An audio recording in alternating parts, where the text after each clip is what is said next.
The Astros head to Chicago, the South Side, to face the White Sox, who are kind of down this year, 13-26. The Astros coming off a big series win versus Ohtani and Troutney, Los Angeles Angels of Anaheim. Let's see what JP France, Belak, and Brown can do and deliver another series win. We'll talk about this on tonight's Locked On Astros. Alvarez hits a high drive, center field. Veer leans back. This game is turned upside down. There's the runner, fly ball down the right field line. Tucker comes on. Kyle Tucker. This time they finish the job. Hello and welcome to Locked On Astros, your daily Astros podcast. Here are your hosts, Eric the Man Huysman and Brett H-Town Wheelhouse Chancey. We are Locked On Houston Astros, and we hope that you join us for a daily Locked On Astros podcast. My name is Eric Huysman. You can find me on Twitter at Eric Talk Stros. You find the show at Locked On Astros, your team every day. Brett, where can you find you at? They can find me at H-Town Wheelhouse on Twitter, Instagram, and TikTok. They can find me at Stros411 on Twitter, Instagram, and Facebook. Always positive, always Stros. Today's episode is brought to you by Gametime. Download the Gametime app, create an account, and use the code LOCKDOWNMLB for $20 off your first purchase. Last-minute tickets, lowest price, guaranteed. And guys, thank you for making Locked On Astros podcast your first listen every day. And we want you to become an everydayer. An everydayer is somebody that listens to Locked On Astros podcast every day. Make sure you go and subscribe to us on YouTube. Go and make us your first listen on Apple, Odyssey, Spotify, wherever you listen to your podcasts. Go and check out the Locked On Astros podcast. And Brett was showing off the little coasters, the Locked On Astros coasters there. But yeah, that's pretty cool. It's got the everydayers on there, but thank you for everything y'all do to support the Locked On Astros podcast. And the Astros are heading to Chicago to rejuvenate Jose Abreu's season. This is awesome that they're making this special trip just to kind of go back to where it all started. And this is all just to get Abreu going and just make him feel comfortable. And hopefully he's able to capitalize on this. And no, we do not know anything else about Michael Brantley, Chas McCormick, or Mauricio Dubon since yesterday's show, but we can still definitely talk about it. Drew Gilbert is something that we didn't get a chance to talk about yesterday. He's crushing the ball, and we really didn't get a lot of time to talk about the fourth spot in the lineup. It was kind of at the end of the show, so that's something else we could talk about. But definitely one thing I'm super glad about before you're about to rain on my parade is, you know who killed us in the first series against the Astros when the White Sox came to town on opening day? Yoan Moncada. And I'm so glad that he's on the IL right now. Woohoo! Because he single-handedly killed the Astros in that first series. Well, he's coming back probably Friday, Eric, and he's been swinging a hot bat. He's not dealing with back tightness anymore, and he's kind of becoming more of the hitter that he was when he was a hot prospect out of Boston. When Boston had him in the ranks, he was one of the guys that was supposed to be one of these Cuban forces, one of these kids that come up with a great bat, and he just really kind of lost his way, and Chicago's had a down year. Moncada killed the Astros the first time we hit against them. But we know that the Houston Astros have got to have a good game plan if he comes in Friday, so that JP France, he's never faced him, so maybe that's advantage Astros. If JP France is commanding the strike zone and he's controlling the spin and getting bats to swing and miss, I think this should be a good return for JP France to the mound, and hopefully not so good return for Yoan Moncada. And they talked about how the Astros are coasting through. And yes, Eric mentioned this earlier, but I do have some coasters. We're going to figure out how to give these away. We'll be giving some of these away at our live event coming up. We'll talk about that more later. We've got several live events we'll be planning, but thank you all for tuning in to us. Eric, the first game of this series is France versus Kopech. You mentioned we don't have any updates. My question is this: on the injury front, do we know where Michael Brantley is? Has he been found? Has he been located? Where in the world is Carmen Michael Brantley? I do not know. He could be in Houston. He could be at a yacht club. He could be at Disney World with his kids. We really don't know where he is at this point, but we know that there's a chance that he could be reporting back to Chicago at some point. Will he be playing this weekend? I know Brandon and I just did Talking Stros through Streaking Orange, and he predicted that it's possibly going to be Monday if he had any thoughts, but maybe the Astros are really just being precautious here. They're like, okay, wait, Michael, you're not supposed to be this sore, and maybe you should just go get it looked at before we bring you back. Let's just be overly cautious here. Well, I think And too it has to do with the environment up in Chicago, and that lines up with the whole Monday thing because they'll be out of Chicago by the weekend's end. But Eric, you had mentioned Drew Gilbert. This kid in 2023, Eric, his stats are unbelievable. Do we want to talk about him last segment? yeah, I mean, we're The talking Astros about right now. let's talk about the White Sox Okay. series, and then we can go into that definitely. But Drew Gilbert is Excellent. something that we do want to address a little bit later on, and I do want to talk a little bit about Justin Dearden. And is this the time to bring him up? We'll talk about that a little bit later. But JP France has not faced the White Sox, and I know that Yoan Moncada is likely to come off the IL just in time to face the Houston Astros, like that wasn't planned. But he's been batting .308 with 2 home runs in his 9 games in AAA during his rehab appearance. So this guy is finally putting it together, and he looked pretty good against the Astros to open the season. So otherwise, the White Sox season has been pretty pathetic. And Michael Kopech is 1-3 with a 5.97 ERA. He does give up a lot of home runs, and one of the guys that's hit a home run against him, I don't know if it was this year, but Mauricio Dubon no, it wasn't this year, but he doesn't have a home run this year. But Mauricio Dubon is 2 for 2 against him in his career with a home run and 2 RBIs. Martin Maldonado has hit in 2 at-bats. Alvarez has a hit in 2 at-bats, and Tucker in 7 bats is batting .286. So it's up to JP France to control his adrenaline. He got a little bit wild in the first inning of the first start, loaded the bases, threw a lot of pitches. That's why he only pitched 5 innings. And I know that Alvarez had to kind of bail him out a little bit to get him to that 5-inning mark. But I think that if we see a little bit of what he did 2 through 5, the 2nd through the 5th inning, I think we'll see. I think JP France will limit the White Sox lineup.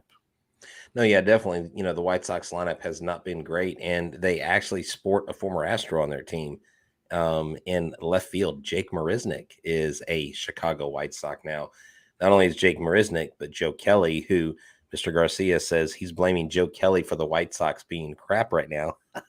I think the White Sox really, going into the season, a lot of people predicted that they would actually be pretty good this year. Right. That they had the pitching. You had Dylan Cease. Dylan Cease coming off the almost Cy Young award. I mean, you have, Kopech can be hot or cold. Giolito, who hasn't had a terrible year, but he hasn't been the Cy Young type of vote-getting pitcher that he can be. The young nucleus too of the talent, like they generated this like big talent of hitters, and that's why a lot of people thought that they'll be so good. Exactly. Anderson, they got Luis Robert, they've got Vaughn. They've got a lot of people. Apparently, Yasmani Grandal also recently got injured. He injured his he just hit the IL today. Yeah. And so, they are dealing with it. So we face Jake Marisnick, and we want you to know that if you love following the Astros and you love fantasy baseball and you like digital cards, go to sorare.com. sorare.com/lockedon will give you the officially licensed digital cards for Major League Baseball. You can collect, play, and win. It's absolutely free. You draft your team, you put the cards in the mix, you get 2 basically 3-game or 3-day series each week that you can put your cards into, your team into, and when they win, you win. And if you get to the top ranking of your league that you're in, you can win prizes. You can win game day experiences, autographs. You get to upgrade cards. If you have a guy on your roster like I had, a pitcher from the Cardinals that ended up going on the IL, I was able to trade him and get another pitcher. You can trade for whatever position you want. I've got Yordan Alvarez on my team that's worked out really well. So check out sorare.com/lockedon. It's a fun fantasy game. It's free. You can spend money if you want. If you want to indulge in that kind of thing with limited cards, they have auctions and stuff, but there's no obligation. I've had plenty of fun without spending money, although I haven't put a little money towards it. It's been worth it. sorare.com/lockedon. Check it out today. And the Astros play the White Sox Friday. That's right, Friday night, 7:10 Central Standard Time. Catch every pitch of the Astros hometown broadcast with Sparky and Ford with Sirius XM on the SXM app. Search Astros. Alrighty, ladies and gentlemen, it is the matchup you've been all waiting for. On Saturday night or Saturday day, I don't know what it's. Yeah, Saturday night.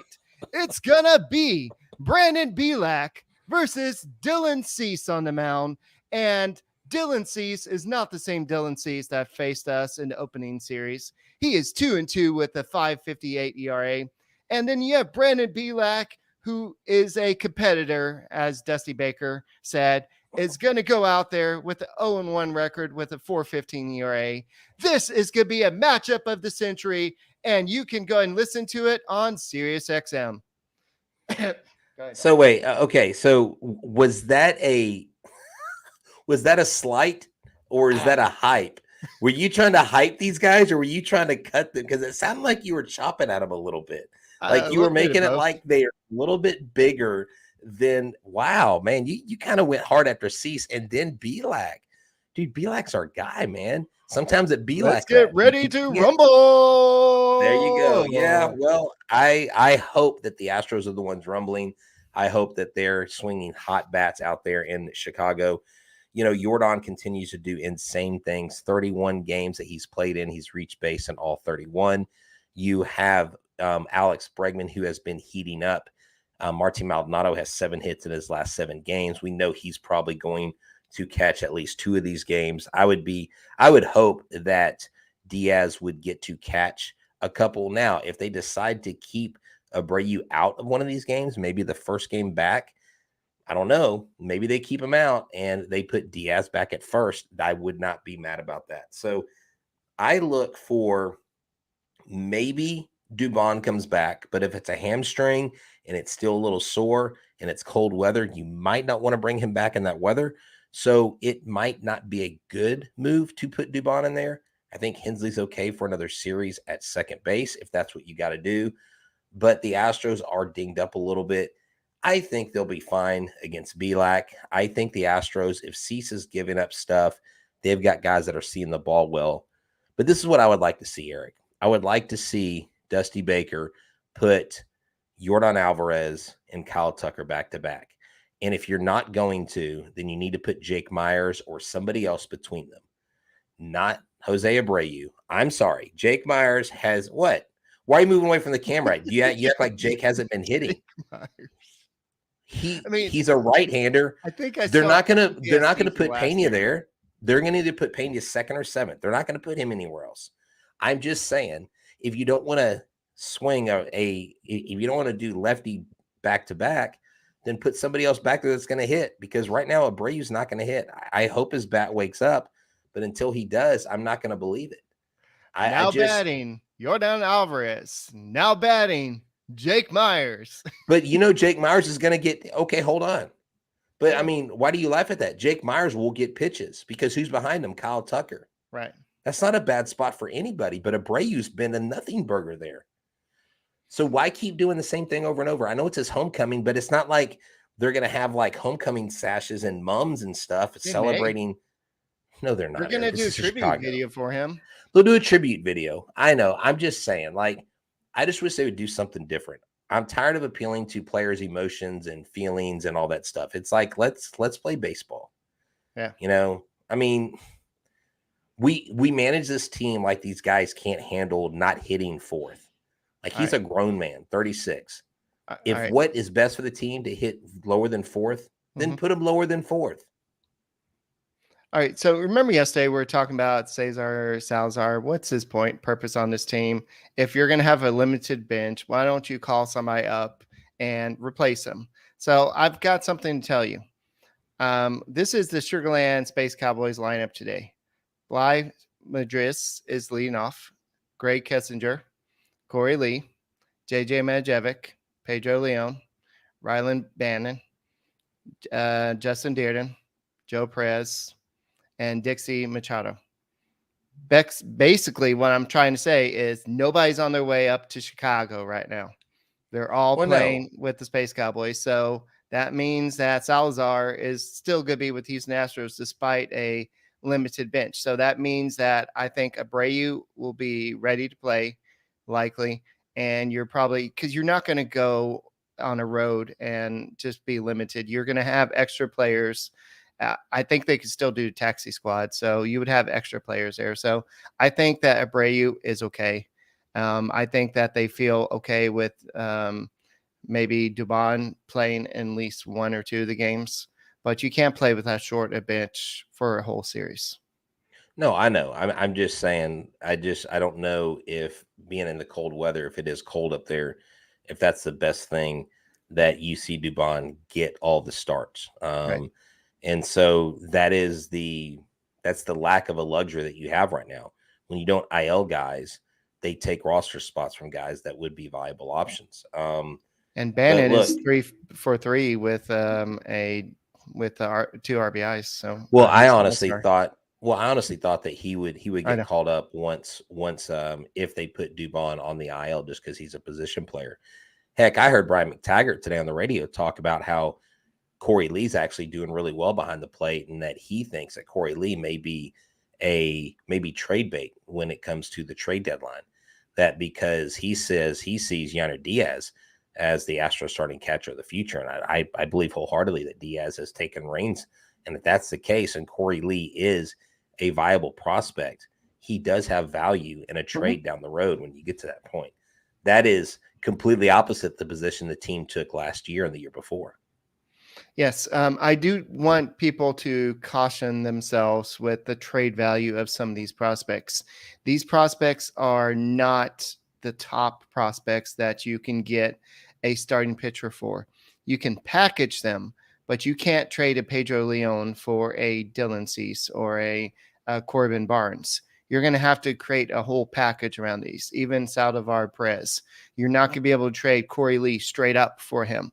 So I need y'all, while y'all are starting to create all these trade packages and ideas, I need y'all to be really smart about this. And I saw some people today saying, well, I think the Astros need to trade Jake Myers to the Diamondbacks for one of their outfielders. And I'm thinking they have too many outfielders as is. Why would they need Jake Myers? So there's just, I know we want to fix a problem, but you've got to be logical in thinking that somebody's not going to give up something for nothing. I know Garrett Cole, I know Joe Musgrove turned out to be something, but at the time, the Astros fleeced the Pirates. The Astros fleeced the Tigers in the Justin Verlander trade. The only person that has made an impact with them is, I think his name is Jake Rogers, the catcher, and he's playing with them now. But other than that, all those guys that went to the Tigers have not done well. And so you see teams a lot more cautious, but they're prospects, and you never know what you're going to get. Yeah, exactly. And I mean, obviously, if there's a trade package, there's going to be a lot of people packaged, especially if it's for a frontline starter. You're going to have to give up quite a bit. You're going to have to give up and dip into names like Pedro Leon and stuff like that you don't want to get rid of. But we won't know where they are with that until we get to that trade deadline. And so, I know. So the coldest weather that's going to happen this weekend is actually going to be on Sunday, where it's 50% chance of rain. The low is 48 and the high is 56. The other games, 55, 62, and Friday, 56 and 66 degrees. There is a 60 to 70% chance of rain Friday, clear Saturday, 50% chance of rain Sunday. So hopefully they get to play all 3 games. Hopefully Dubon's back. If it is warmer, then hey, let Dubon play. I was thinking it was going to be a little bit cooler than what it actually is going to be. And, the Astros team doctors know how to work this. And it is time to talk about Game Time. You use the promo code Locked On MLB for $20 off. If you get this app, you download it. It's very simple. Like, you don't have to fumble through emails to get your tickets. It goes right to your app. I've used Game Time. I've saved money with Game Time. Why don't you do this as well? And it's not just baseball. It's football, basketball, comedies, theater, whatever you enjoy, they have tickets for. And you don't have to get the tickets months in advance. You actually can wait till the day of. I've done that twice. I did that with the Final Four. I did that with an Astros game. I literally saved so much money. And if I were to purchase a ticket, or you were to purchase a ticket, and you found the same section in the same row for a lower price, report that to Game Time, and they'll refund you 110% back the difference that you paid. So that way you get money back and you get to go buy more tickets. So why should buying tickets be a hassle? They have the lowest prices online, guaranteed. Use the promo code LOCKEDONMLB for $20 off today. Game Time app. It's time to get in the game with Game Time. All right, so I know that the Astros are going to be playing the White Sox, and I know everybody likes Wrigley Field instead of Guaranteed Rate Field. I did learn the name of the ballpark, but the Astros do play the White Sox Friday at 7:10 Central Standard Time. It's going to be JP France. It's going to be the mustache. We all want to see or hear all the action. If you can't watch it, go ahead and catch every pitch of the Astros hometown broadcast with SiriusXM. Just go ahead and download the SXM app and search Astros. And pretty soon, all the Locked On Astros podcasts will be available to listen on there as well. But all the other sources will stay the same. It's just another avenue for you to listen to Locked On Astros podcast. So thank you once again for being everydayer. We see that term everywhere. We see it on YouTube. We see it on Twitter. So we even hear people say, hey, Eric Brett at the games, we're everydayers. So just right. Keep on being everydayer and just go in and just reach out to us. And we always like those. So going to game 3.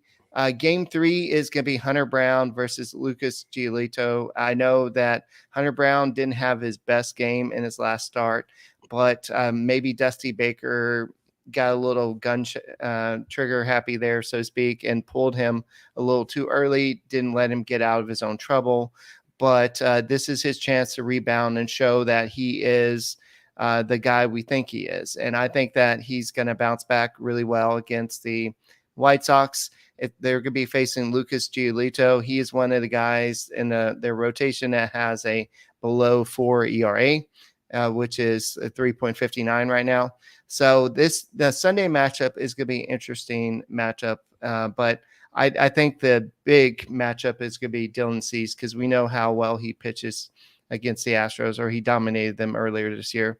But it's going to be, can the Astros contain Yoan Moncada, and can they contain the rest of the lineup? And then just what is the pitching going to look like? Because you don't have any of your you don't have Framber Valdez, you don't have Christian Javier, you just have some of the other guys. What? Wait, Hunter Brown is some of the other guys? Wow. Hold up. I'm just being silly. You just undersold Hunter Brown. He has been absolute nails. And on this last outing, he wasn't his best start. But Eric, I'm looking at the White Sox offense. They have a run differential of negative 69 runs. Nice. This team is 5-5 in their last 10 games. They are well out of the race in Minnesota, where they're booing Carlos Correa right now, which is quite interesting. C4 is not getting it done up there. He's not making them happy. But the Astros, I think, come off of the series win versus the Angels and doing very well against Ohtani, gives them confidence going into Chicago. I know it's a day off, but I really like our chances. I think the Astros can score a lot of runs, and they may actually put up more runs in these 3 games than they put up in any series this season. And I think that's a very, very real possibility. I think they easily win this series 2-3. I don't know which 2 games. I just know that they take 2 of the 3 games in this pretty easily from the White Sox in Chicago to return home. But to go back to Drew Gilbert, dude, this kid, 92 at bats in 2023, a 348 average, 6 home runs, 19 RBI, 4 stolen bases, and an OPS of 1.069. He is killing the ball. He's having a very Bregman-esque movement in through the minor leagues, but I don't think they're going to rush him. He may make it up to AAA. I know Joey Loperfido is definitely killing it as well and probably will end up in AAA at some point this year. The Hook's got some good hitting going on right now. In front of them, you got Justin Dearden, who's just hitting the cover off the ball. I can't wait to see Justin Dearden when he gets an opportunity. There are so many guys, Eric, with possibilities. Pedro Leon's starting to hit a little bit more. Heck, we got Pedro Leon's brother, who is a prospect for a shortstop, right? Is a shortstop who is going to be featured soon. And who knows, the Astros may get in on him. And right. This Cuban connection, this Cuban pipeline has not slowed down. But Drew Gilbert is the guy, dude. He is the guy. Before we go off Drew Gilbert, Dana Brown did talk about him, and he said when you take a college from the SEC, that's where most of the major league players come from in the college ranks. If he's on top of his game, he has a chance to be in big leagues quick. He's off to a great start. I'm not ready to say he's major league ready right now, but we'll continue to watch him progress. We love what we see. He's really great hitter. He's going to get some power, good defender. He can throw, exciting energy. There's a lot to like. And he said we need to get better defensively, and we know whatever he gave us with a bat would be great. So that's why we made the move to move him up. We have a great defense in center field right now. But at the end of the day, if Gilbert continues to progress, we'll keep an eye on him. If he goes AA and plays well, we may see him in AAA this year. We'll take it one step at a time. Yeah, that's awesome. I'm excited to see that, progression. Darby's asking us, and someone asked us earlier, when do you think they'll put Altuve in a rehab start? Once they announce that he's basically on the 10-day IL officially, that's when I believe he will start his rehab assignment with the Space Cowboys, because he hasn't started anything officially. He's still taking swings, but they're going to give him that 10 days. They're going to give him those rehab starts, and then he can come in, and they can even retro. Okay. Not the 10-day IL, but the 10-day the rehab stint. Okay. Yeah. Okay. All right. 10-day IL is when they actually put them on injured list. So that's what I think I was confused about. But you're talking about the 10-day time to. Yes. rehab. Yes. Okay. Yeah. Whenever they give him that and give him that designation, he'll have those so many days to go get the rehab starts, and then the clock will start. I assume he will be here. I would think the last week of May, if not before. I mean, he's hitting really well. He's not feeling bad. It's a thumb. It's not a shoulder like Brantley. Right. And if he's feeling good, there's no reason to hold him back, to get him interjected and to get him reinserted back into this lineup. Well, I've heard a lot of different opinions today about Abreu batting. You should bat somebody, definitely bat a righty in between the two lefties. And I know that if you look at how the Astros have done this year, I mean, Alvarez and Tucker don't seem to care if they face the left-handed hitters. They actually seem to do better against lefties at times. But if it's not Abreu hitting cleanup, so to speak, who do you think it should be? Who do I think it should be? Mm-hmm. Well, if Altuve's back and if Dubon's there, you can always. Altuve's not back yet. Okay, so if Dubon is back, you could always you could drop Bregman in there. Yeah, like I said, you could put Myers in there. If you're bringing in Diaz to hit and he's DHing, why don't you put Diaz in there? I mean, why is Abreu 558 OPS right now? Diaz does. Okay, but if you ask me who else to put, but the only answer is put Abreu there, I don't think Abreu's the only answer. How is he the only qualified guy to hit between those two? Yeah. That makes no sense to me. Makes no sense. Put Alvarez and Tucker back to back. I'm sorry, it's not a pitching strategy. It worked perfectly when they were next to each other against the Angels, against Ohtani. I mean, so okay, sorry. Some of this old school baseball mentality, it's kind of faulty in logic because it doesn't work every time. It's Right. not that foolproof. And yes, they are great against lefties. So who cares if they throw a power lefty in there? You saw what he did to the power lefty in the World Series. You see what he does to power lefties this season. Right. So quit putting Abreu in that spot. If Bregman's hitting better, put Bregman there. Bregman walks, gets on base. Well, Bregman Alvarez has hits to hit single. better, but I do like Bregman hitting there. The question is, who do you hit second? And I think if Chas McCormick is back, I think he would be a good spot person. Let's say Dubon's not back. You can have McCormick lead off or Pena and just swap them and have them hit first or second for now until then you have Alvarez hit third. Then you go Bregman and then Tucker. And then you can have Abreu there. Yeah, Like I mean, why not? I mean, and then protect Abreu with Jake Myers. Well, Jake Myers has been hitting the ball. I mean, we say that and we laugh, but Jake Myers has been hitting.